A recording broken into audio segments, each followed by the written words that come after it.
What up YouTube, Knives and Gear Insights here with another short unboxing first impression video. And today we got another Damn Designs. Like I said, I had just reviewed or unboxed the Anzu XL, the budget version, so this here. And today I got the premium version of the Anzu XL. And it's blue tie and S35VN blade steel. So let's get into it. So you guys already know Damn Design has most of their knives are really tall, have thick, like super tall blades, but not too thick of a blade stock either, so they're pretty slicey blades. And so this one here, in comparison to the budget version, so you basically got blue tie scales here with, I'm not sure, is there weight reduction in there? Yeah, there's some weight reduction milling in here. And then you got a green contrast anodized backspacer in titanium milled pocket clip, and a titanium anodized green anodized pivot for the contrast as well. But other than that, you don't have same thing on the premium version like it's on the budget version. The only difference between the premium and the budget version, the pocket clip is not reversible, which is kind of a bummer because I wish they had done the same thing. Since they already done it with the budget version, they could have done exactly the same thing and just milled it out and do a blind in here like they did here on this one. So that's a kind of missed opportunity. It's kind of sad because I know a lot of lefties actually carry left. I'm a lefty that I don't have a problem with it. But I know a lot of people would love to have the pocket clip on the other side. So actually that might be possible. Hold on.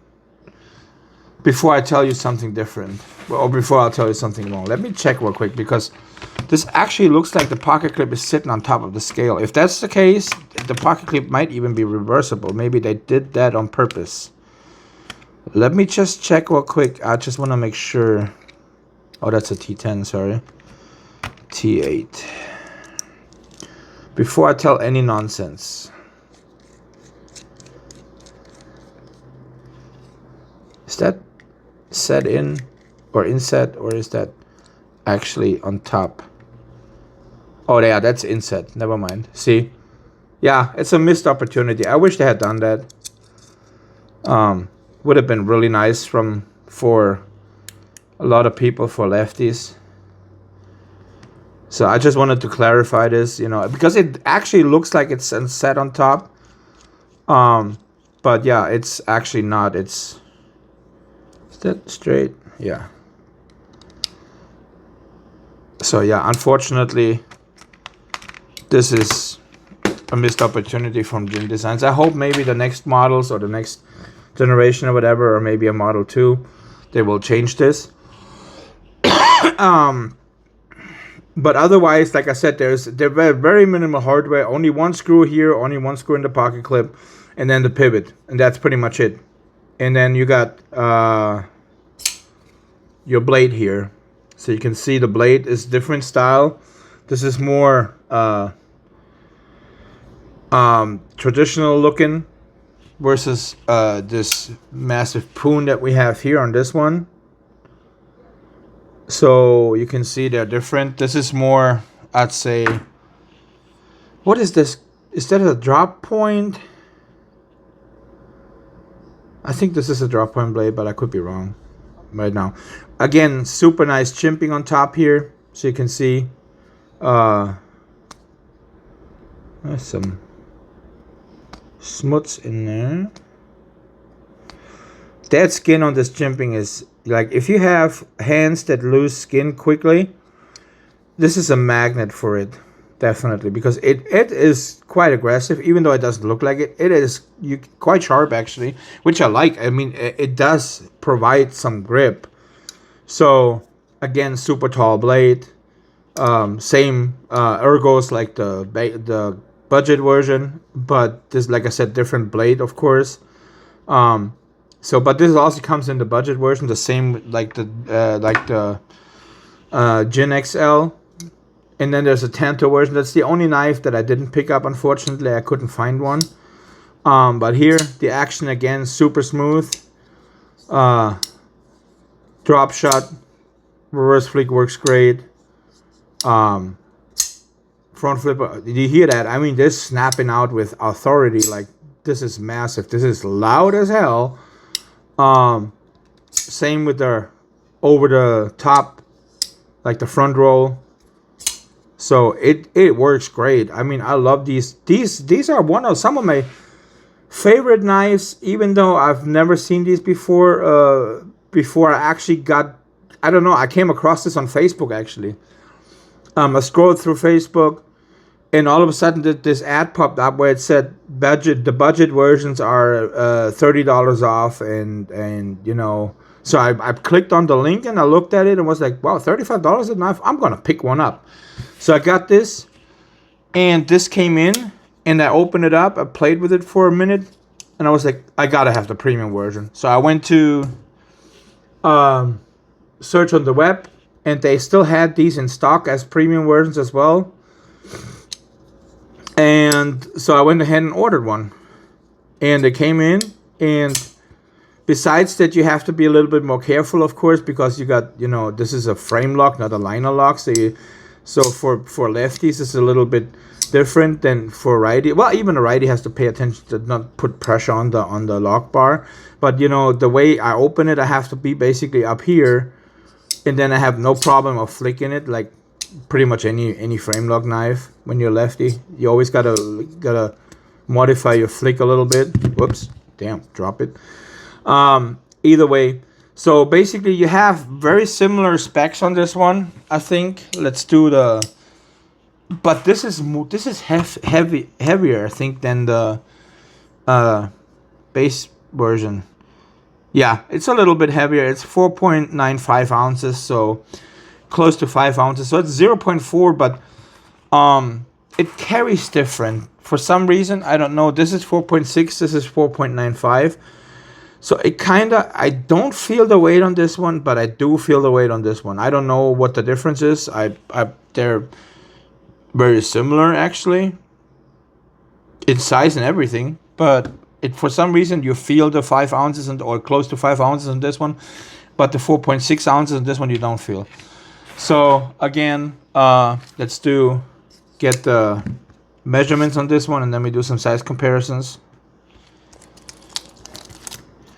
So again, we're at right almost 7.5 inches. Got a blade length of about 3 inches. So it's a little bit stubbier blade actually. Let me see. Yeah, it's a little bit shorter blade. So the blade here on this one is or the overall length on this one is actually 7 3/8. So it's about an eighth shorter than the Gen XL. Then you got a blade length of 3 inches, and you got a cutting edge of 3 inches. So probably again, due to the big belly, you probably have a little bit over 3 inches. Not much, but a little bit. Size comparisons again. Here with the Manix 2, you can see it's a little bit shorter. Let's do just the size comparison between the two as well, since we already got it here.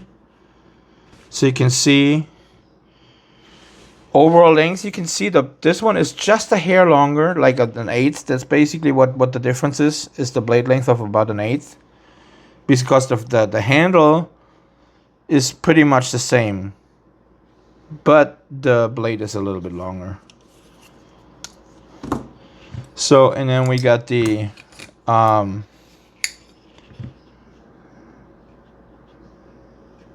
what is it called? ProTech Mordax, and the Wastid Porcupine. So the Porcupine is very similar in length. Actually, they're pretty much the same length. But again, you got this massive, thick handle and blade, versus the Porcupine is much more compact, slimmer overall. And then, last but not least, here the little lander. I'll put it on bottom here, so you can see that a size comparison as well. Yeah, these these knives from Damn Designs are,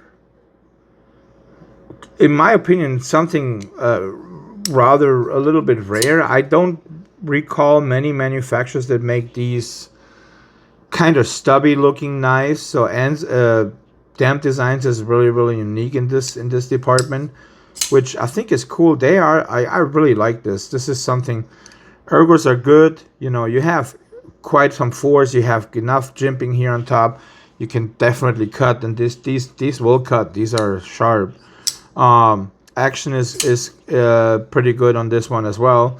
Not as smooth though, because I guess because of the lock bar tension because here basically the lock bar is basically holding the blade back, that's what causes the tension here. Versus here, the lock bar does the same thing, but it's a lighter action. It's just this is so insanely smooth in comparison to this. I mean, don't get me wrong, this is still great, but you have more tension on the lock bar since you have a thicker lock bar, and overall, of course, the frame lock will always be a little different than the liner lock. But yeah, I think this is still a great. I mean, I love this knife. I love both of them. They're both great knives.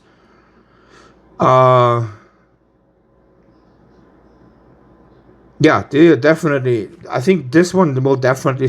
Actually, I think both will definitely stay in my collection. I don't think I'm gonna sell those. I'm not thinking of selling these at the moment, at least. You never know. But at the moment, I'm really into these two knives. I really like them a lot. Like, this is my favorite knife out of my collection right now. I have another one that basically is very similar in liking, that I just got from another YouTube buddy, which I haven't opened. I mean, I have opened it, but I have just made a deal with him, and the video is coming here. And this is actually a Grail knife, but these two, honestly, these are very high ranked in my overall liking list in what I have in knives, in the small amount of knives that I currently have, and these are really high both. I really like them, really. Damp Designs did a really good job with these knives, and I highly recommend them both. If you want to pick it up, I think this is still available. Might be the plain tie, I don't know. There's a plain tie and the blue tie. I kind of wanted the plain tie, but there was, where I got this one from was not available, and I got a good deal on this one, so I took the blue one. Of course, you know, saving quite a bit of money is of course always important when you have to finance your own knives. So but yeah, that's pretty much it for this one today. I will link this in the description. If you like my content, please like, comment, subscribe, and I'll see you guys on the next one. Thank you.